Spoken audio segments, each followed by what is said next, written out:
JCB के सभी इंजीनियरों को एक बार फिर से मेरा नमस्कार। मैं अजय चौहान, प्रेम जेसीबी आगरा से। जैसा कि आप सभी लोगों को पता है कि जेसीबी स्मार्ट सर्व 2.0 आ गया है। तो स्मार्ट सर्व 2.0 में किस तरह से हमें काम करना है, कैसे हमें अटेंडेंस लगानी है और कैसे इंस्टॉल करना है, इसका सारा प्रोसीजर मैं आपको बताऊंगा। इसके साथ ही आपसे मैं रिक्वेस्ट करूंगा कि आप प्लीज़ मेरे चैनल को सब्सक्राइब कर लो और थोड़ा वीडियो को लाइक कर दो, जिससे क्या है कि हमें मोटिवेशन मिलता है और नई वीडियो बनाने का। तो आप चैनल को सब्सक्राइब करो। मैं आपको बताता हूं कि किस तरह से स्मार्ट सर्व 2.0 को मोबाइल में यूज़ करना है। तो जो भी नए यूजर हैं, जब वो फर्स्ट टाइम लॉगिन करेंगे तो उनके लिए कुछ इस तरह से इंटरफेयर आएगा, जिसमें आपको अपना मोबाइल नंबर या अपना मेल आईडी दोनों में से कोई एक डालना होगा जो उनका रजिस्टर्ड होगा। मेल आईडी रजिस्टर डालने के बाद प्रोसेस पे क्लिक करेंगे तो दो ओटीपी आएंगे। एक ओटीपी आएगा मेल पे और दूसरा ओटीपी आएगा मोबाइल पे। जैसा कि आप देख सकते हैं इस समय दो बॉक्स बने हुए हैं, एक मेल पे आएगा, एक मोबाइल पे आएगा। तो हमको सबसे ऊपर वाले में मेल का और मोबाइल का ओटीपी डाल के सबमिट करना है। तो आपको नया पासवर्ड बनाने के लिए बोलेगा। अब नया पासवर्ड आपको बनाना है तो उसके लिए क्या क्या कंडीशन होनी चाहिए वो सारा इसमें नीचे दिया हुआ है। तो ये कंडीशन के अकॉर्डिंग आपको अपना पासवर्ड बनाना है। जैसे कि आपको अपर लोअर कैरेक्टर, अपर कैरेक्टर है ना, ये सब चीज़ें हैं, कितने लेंथ का होना चाहिए, स्पेशल कैरेक्टर होना चाहिए, नंबर होना चाहिए। ये उसके बाद डाल के अपना पासवर्ड बना के इसको सबमिट कर देंगे। सबमिट करने के बाद ये आपसे बोलेगा कि आप अपना मोबाइल पिन बना लीजिए, यानी एम पिन बना लीजिए, जिससे क्या है कि आपको हर बार अपना यूजर आईडी पासवर्ड ना डालना पड़े। तो आप सिंपल सा बना लो, 1 2 3 4 5 6, 1 2 3 4 5 6 डाल के आप उसको बना सकते हो। जब आपका ये बन जाएगा तब आप इसको फिर साइन इन करोगे, यानी लॉग इन करोगे। तो उसके लिए फिर आपको अपना मेल आईडी डालना होगा या मोबाइल नंबर डालना होगा और पासवर्ड जो आपने बनाया था वो पासवर्ड अपना डालिए। उसके बाद उसको प्रोसेस पे क्लिक कीजिए। पासवर्ड डालने के बाद फिर आपने जो एम पिन बनाया था 1 2 3 4 5 6, वो अपना एम पिन डाल दीजिए। एम पिन डाल के इसको जो है सबमिट कर दीजिए। अब आपका ऐप जो है ओपन हो जाएगा। लेकिन कई बार क्या होता है कि जैसे किसी का पासवर्ड कोई भूल गया है, तो उस कंडीशन में क्या करना है, तो आप फॉरगेट पासवर्ड पे क्लिक करेंगे, सेंड ओटीपी पे जाना है। एक ओटीपी आएगा आपके मेल पे, वो ओटीपी आपको अपने इस जगह पे डालना है, जिससे क्या है कि आपका ओटीपी वेरीफाई हो जाएगा। फिर नया पासवर्ड आपको बनाना होगा। जो भी आपको पासवर्ड बनाना है उसी कंडीशन के अकॉर्डिंग जो पहले आपको दिखाया गया था, वो दोनों जगह आपको अपना नया पासवर्ड डाल के सबमिट करना है। उसके बाद जैसे ही आप खोलेंगे तो सबसे फर्स्ट टाइम पहली बार आपसे पूछेगा ऐप खोलते ही कि आप अपनी प्रेजेंट लगाइए। तो यहाँ सेलेक्ट करेंगे, प्रेजेंट पे क्लिक करना है। प्रेजेंट पे क्लिक करके उसको सेव कर लेंगे। सेव करने के बाद आपकी जो है अटेंडेंस लग जाएगी। ठीक है, तो यहाँ तक तो सबको समझ में आ गया। उसके बाद आपका ये पेज खुलेगा अंदर का, जिसमें आपकी न्यू कॉल जो आपके नाम से असाइन हुई है वो कॉल आएंगी यहाँ पर। और पेंडिंग जॉब है, पोस्ट जॉब यानी कि जो अभी आपने होल्ड कर रखा है, जिस पर भी काम नहीं कर रहे हो, वर्क ऑन प्रोग्रेस जो जिस पे आपका काम चल रहा है, वो कॉल आएंगी। जिसकी जितनी कॉल होती है फिक्स हो गई है तो फिक्स आएगी। और रिवर्ट वाली यानी जिसको आपने काम नहीं करना है, जिस जॉब पे जिस पर आपने वापस आ गए हो, तो उसको आप यहाँ से रिवर्ट पे कॉल देख सकते हो अपने। इसके अलावा नीचे जो है लीव एप्लीकेशन फॉर्म के लिए भी इसमें ऑप्शन दिया हुआ है, तो आप यहाँ से अपनी लीव भी डाल सकते हैं।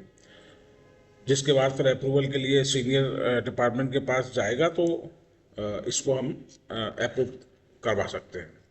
लीव एप्लीकेशन के लिए कुछ नहीं, आपको क्या करना है, सीधा सिंपल सा इसमें एक फॉर्मेट दिया हुआ है, जिसमें आपको सेलेक्ट करना है लीव कब से कब तक आपको चाहिए, कितने दिन की चाहिए, और लीव टाइप आपकी कौन सी लीव है, अन लीव है, सिक लीव है, और अपना रिमार्क डाल के उसको सबमिट कर दीजिए। नेक्स्ट पेज में आप देखेंगे यहाँ पे न्यू पेंडिंग, जब आप न्यू पेंडिंग जॉब में, न्यू जॉब में जाएंगे तो आप देखेंगे वहाँ पे कि न्यू जॉब असाइन आपका जो हुआ है उसकी डिटेल आपके सामने नीचे यहाँ पे आएगी, जिसको आप यहाँ से एक्सेप्ट करना है और रिजेक्ट करना है तो आप यहाँ पे इसको रिजेक्ट कर सकते हैं। इसके अलावा सर्विस की हिस्ट्री चेक करनी है मशीन की, कौन कौन सी सर्विस हुई है वो यहाँ चेक कर सकते हैं। मशीन की लोकेशन आप बिना लाइव लिंक खोले यहाँ से भी डायरेक्ट मशीन की लोकेशन देख सकते हैं। कस्टमर से कांटेक्ट करना है तो आप डायरेक्ट कस्टमर से कांटेक्ट भी कर सकते हैं। ये सारी चीज़ें आपको यहाँ दिखाई देंगी। अब आपको कॉल एक्सेप्ट करना है, एक्सेप्ट करने के बाद फिर आप आ जाइए आगे। जैसे आपने एक्सेप्ट कर लिया, एक्सेप्ट करने के बाद का प्रोसेस जो है ये आपका यहाँ आ गया। स्टार्ट जॉब पे क्लिक करना है आपको। ये आप हिस्ट्री चेक करेंगे। ये पेंडिंग जॉब का मैं आपको बता रहा हूँ। अभी जो पेंडिंग जॉब में आप लोगों को क्या क्या चीज़ें दिखेंगी वो आप देख सकते हैं यहाँ से। रीशेड्यूल जॉब है, यानी आपको इसके आज नहीं करना है, दोबारा से इस पर जाना है कॉल पे तो आप इसको रीशेड्यूल कर सकते हैं। ये आपका इस पर कॉन्टैक्ट पर्सन भी आप देख सकते हैं। मशीन की लोकेशन जो आपने देखी थी वो इस तरह से आपको दिखाई देगी। जैसे आप मशीन लोकेशन पे क्लिक करेंगे उसके बाद आपको दिखाई देगी मशीन कहाँ से कहाँ चल रही है। ट्रैवलिंग पे भी आप स्टार्ट करोगे तो उसको आप अपनी ट्रैवलिंग भी देख सकते हो कि मेरा कितना ट्रेवल हुआ है, कहाँ से लेके कहाँ तक। मैं जिस जगह था वहाँ पे मशीन चल रही थी, उस जगह तक मैं गया तो मेरा कितना ट्रैवलिंग हुआ है। ये चीज़ भी अपना यहाँ से देख सकते हैं स्टार्ट ट्रैवलिंग पे करके। इस तरह से अगला ऑप्शन आपका आएगा उसमें, जब आप कॉल स्टार्ट कर देंगे आप अपनी तो सर्विस साइकिल आएगा, जिसमें आपको सर्विस साइकिल बटन पे क्लिक करना है। उसके बाद पॉपअप विंडो खुलेगी एक, जिसमें स्क्रीन पर आपको दिखाई देगा इसकी सर्विस साइकिल, कौन कौन सी सर्विस इसमें नाइजरी एक्शन कंप्लीट नो जॉब वगैरह ये सारी चीज़ें आपको दिखाई देंगी। कस्टमर के पास एक OTP जाएगा, उस OTP पे आप क्लिक करेंगे। जब तक OTP नहीं डालेंगे तब तक ये स्टार्ट नहीं होगा। OTP डालने के बाद ही आपका काम स्टार्ट होगा। इस चीज़ को आप सभी लोग समझ लेना। कस्टमर से OTP लेके यहाँ पर सबमिट करना बहुत ज़रूरी है।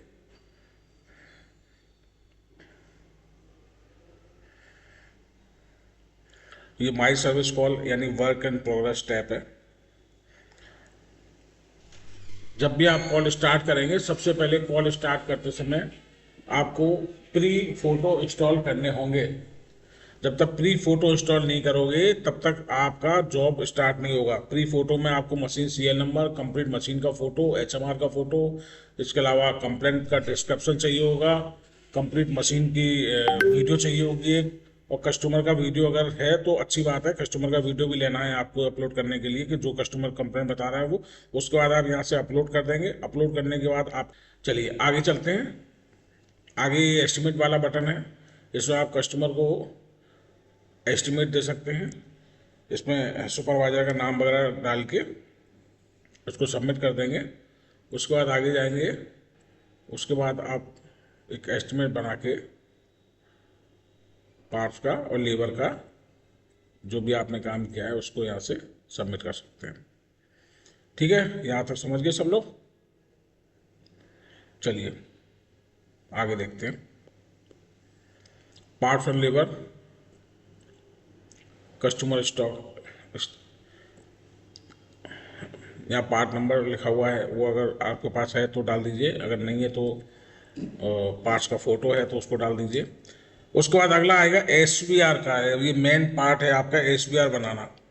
SBR बनाने में आपको क्या करना है कि कुछ डिटेल तो आपकी सारी आएंगी, लेकिन ये वाली जो डिटेल है वो आपको खुद ही भरनी होगी इसमें, जिसमें ये HMR है, मशीन का सीरियल नंबर वगैरह है ये, और किस एप्लीकेशन में मशीन चल रही है, ये सारी चीज़ें जो देख रहे हो ये आपको सब भरनी होगी इसमें। ये सब भरने के बाद नेक्स्ट करेंगे। इस पर हम डालेंगे शेड्यूल सर्विस का जो भी है।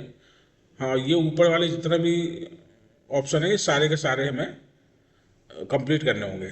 अगला ऑप्शन जो आएगा उसमें हमें क्या करना है कि कंडीशन लिखनी है, यानी रेडिएटर की कंडीशन क्या है, बैटरी की कंडीशन कैसी है। इसको आगे नीचे सेलेक्ट लिखा हुआ है, सेलेक्ट पे क्लिक करेंगे तो यहाँ पर ये ऑप्शन खुल के आ जाएंगे ओके और नॉट ओके का। तो ये आपको डालना हुआ यहाँ पे ओके है, नॉट ओके है, जिस तरह से भी इसको आप यहाँ करके सबमिट कर देंगे। अब आ जाइए अगला वाला ऑप्शन, कस्टमर कंसर्न में, कस्टमर कंसर्न भी हमें डालना होगा, जो भी कस्टमर कंसर्न है। उसके बाद आगे इंजीनियर ऑब्जर्वेशन में हमें अपना इंजीनियर का ऑब्जर्वेशन डालना होगा। आपने भी कुछ ना कुछ ऑब्जर्व किया होगा, जो भी ऑब्जर्व किया है आपने वो आप यहाँ डालेंगे, उसको सबमिट कर देंगे। उसके बाद आएगा आपका स्टेप 6, अफेक्टेड पार्ट। आपको जो पार्ट लग रहा है कि ये अफेक्टेड है, तो इसमें आपको इसकी फ़ोटो खींच के ऑपरेटर का नाम, मोबाइल नंबर डालेंगे, इसमें ऑपरेटर डिटेल डालेंगे, यहाँ पे कस्ट ऑपरेटर के साइन होंगे। ऑपरेटर डिटेल डालने के बाद फिर इसको सबमिट कर देंगे। आगे स्टेप 8 आएगा। इसमें देखिए इंटर रिमार्क डालेंगे, कस्टमर का रिमार्क डालेंगे। इसके बाद अगर कोई और मोबाइल नंबर है कस्टमर का वो डालेंगे, कस्टमर की फ़ोटो और सिग्नेचर भी डालेंगे। सुपरवाइजर अगर है वहाँ पे तो ठीक है, अगर नहीं तो फिर ऑपरेटर का फ़ोटो वगैरह डालेंगे। यहाँ पे इंजीनियर का फ़ोटो और सिग्नेचर होंगे। इंजीनियर को अपना भी फ़ोटो इसमें अपलोड करना होगा विद सिग्नेचर के, ये ध्यान रखना। उसके बाद उसको सेव करेंगे, सेव हो जाएगा डाटा आपका, ये डाटा से पोर्टल पे पहुंच जाएगा। आप यहाँ से इसको रिव्यू करके देख सकते हो जो भी चीज़ें हमने अपलोड की हैं, मशीन का सीरियल नंबर, कंप्लीट ये पोस्ट जो होगा आपका, मशीन का serial number, complete machine, HMR, complaint description, ये सारी चीज़ें इसको हमें अपलोड करनी होगी। कस्टमर का वीडियो रिकॉर्ड करना होगा। जो जो हमने पहले काम शुरू करने से पहले जो चीज़ हमने इसमें डाली थी, वो काम खत्म होने के बाद भी हमें यहाँ पे वो चीज़ें अपलोड करनी है, ये चीज़ ध्यान रखना। अब सबसे मेन काम जो है वो कस्टमर सेटिस्फेक्शन का है। इसमें हमें रेटिंग लेनी है, मैक्सिमम रेटिंग 10 लेनी है इसमें, क्योंकि आपने जो काम किया है, जो मेहनत की है, उसका फल आपको रेटिंग के द्वारा ही कस्टमर से मिलेगा। तो आप यहाँ पे रेटिंग लीजिए और उसको यहाँ पे रिमार्क डाल के सबमिट कर दीजिए, तो कस्टमर की रेटिंग भी सबमिट हो जाएगी।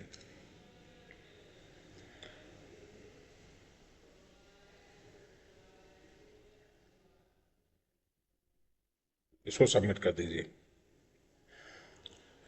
ठीक है।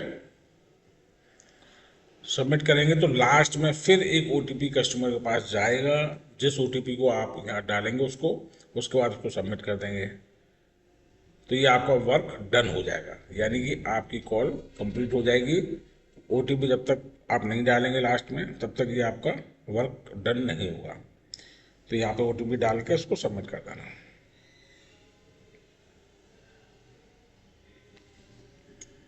ये ट्रैवल एक्सपेंसेस है, यानी आप कहाँ से लेके कहाँ तक गए, ये आपका इस वाले सेक्शन में दिखेगा। जो आपने बाइक से सफ़र किया है या बस से सफ़र किया है, वो सारा ट्रैवलिंग आपका यहाँ आ जाएगा। इसके अलावा टिकट वगैरह आपको अपनी बस का टीडी वगैरह कैसे लगाना है, वो चीज़ अपने यहाँ से सेलेक्ट करेंगे। सेलेक्ट करने के बाद यहाँ से सेलेक्ट करने के बाद फिर हम उसको यहाँ पे अपना किलोमीटर डिस्टेंस डाल देंगे जो भी है, और ये फिगर डालने के बाद इसको हम सेव कर देंगे।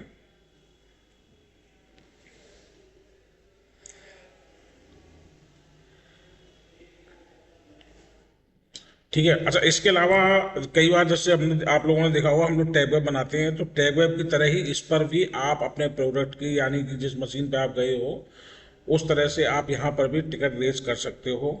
जैसे कोई मशीन में दिक्कत होती है, कोई प्रॉब्लम होती है, तो आपको क्या करना है, फॉर्म नेम में जाके उसको टॉप करोगे उसको, तो ऑप्शन आएगा, उसको सेलेक्ट कीजिएगा, यहाँ पर सारी डिटेल डाल दीजिए। डिटेल डालने के बाद फ़ोटो क्लियर लेनी है आपको, फ़ोटो ज़रूर होनी चाहिए, क्योंकि बिना फ़ोटो के ये अपलोड नहीं होगा। फ़ोटो लेने के बाद फिर आप इसको सेव कर देंगे। ये आपका जो कंसर्न है ये जेसी में चला जाएगा, जिस तरह से टैग बनता है उसी तरह से, और फिर उसको आप टैग भी कर सकते हो। आपने जो टिकट रेज की है आपके फ़ोन से, उसको आप टैग भी कर सकते हो कि वो सॉल्व हुआ है नहीं हुआ है, किसके पास गया है, क्या कंसर्न है, क्या उन्होंने जवाब दिया है।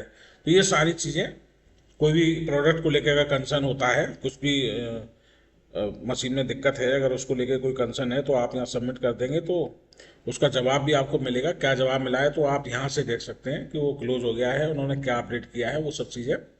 तो ये बहुत आसान हो गया आप लोगों के लिए। ये है वो सपोर्ट टिकट, जो आपकी रिपोर्ट आती है ना, किसके पास गया उसका नाम आता लिखा हुआ, जो जेसीबी में इंजीनियर बैठे हुए हैं उनके पास। तो बाकी ये सारी चीज़ें तो आपने समझ ली। बेस्ट ऑफ लक, और कोई दिक्कत होती है तो कॉल मी।